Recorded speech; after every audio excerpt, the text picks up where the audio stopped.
Herzog in the event of a draw with Netanyahu. Kachlon's wish to depose Netanyahu was an ambition shared by others. Avigdor Lieberman, who had sworn to depose Bibi, was in on it, as was Yair Lapid, who seemed to feel that getting rid of Netanyahu was his mission in life. Even Shas leader Aryeh Machluf Deri was sick of Netanyahu saying behind closed doors that he would do everything he could to rid the country of his leadership, even if this meant sitting in the same coalition as Yair Lapid. In Likud, too, things were looking bad. Netanyahu had virtually no strongholds within his own party except for that devoted stalwart cabinet minister Yuval Steinitz. Many Likud MKs had already begun deploying for the day after. Some of them held secret meetings with former minister Gideon Sa'ar, who had resigned several months earlier and swore to do everything in his power to remove Netanyahu from the prime minister's office.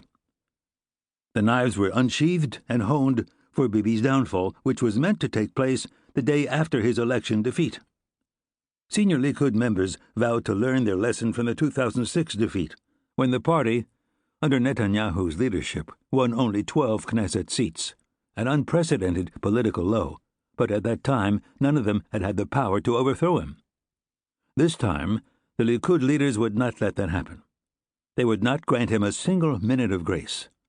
According to the plan, Netanyahu would be overthrown immediately after his defeat. Benjamin Netanyahu heard it all and saw it all. He was alone against the world. From Washington to the European capitals, down to the city of Tel Aviv, everybody wanted to be rid of him. Yitzhak Herzog took wing and nested in Jerusalem, Likud's stronghold and Bibi's city.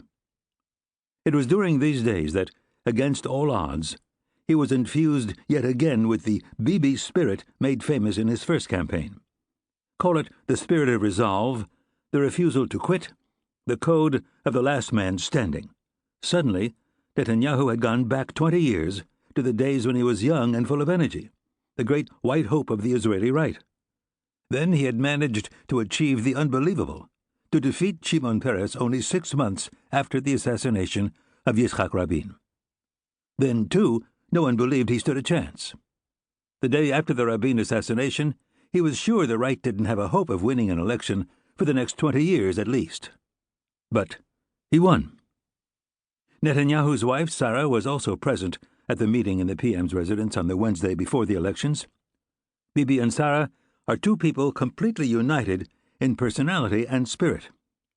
Several of the campaign leaders were also present at that meeting, including Shlomo Momo Filber, a long-standing Netanyahu associate and a successful operations officer in everything concerning the Judea and Samaria Regional Council. Filber was the campaign's operations officer, responsible, too, for the program devised at that meeting.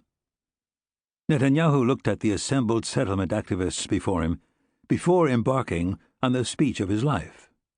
As far as he was concerned, at that moment, this speech was even more important than the one he had delivered to the U.S. Congress.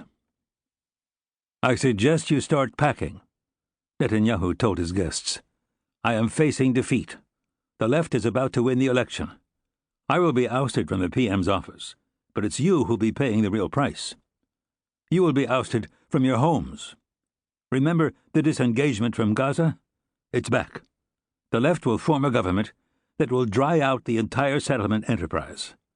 Some of you will have to leave the house, others will simply be dried out. But it's not too late. It all depends on us, and especially you. You have to understand the gravity of the situation. It's a war of to be or not to be, a war for our home, for the land of Israel. First, you need to know that a vote for Naftali Bennett and Jewish home is tantamount to a vote for the left.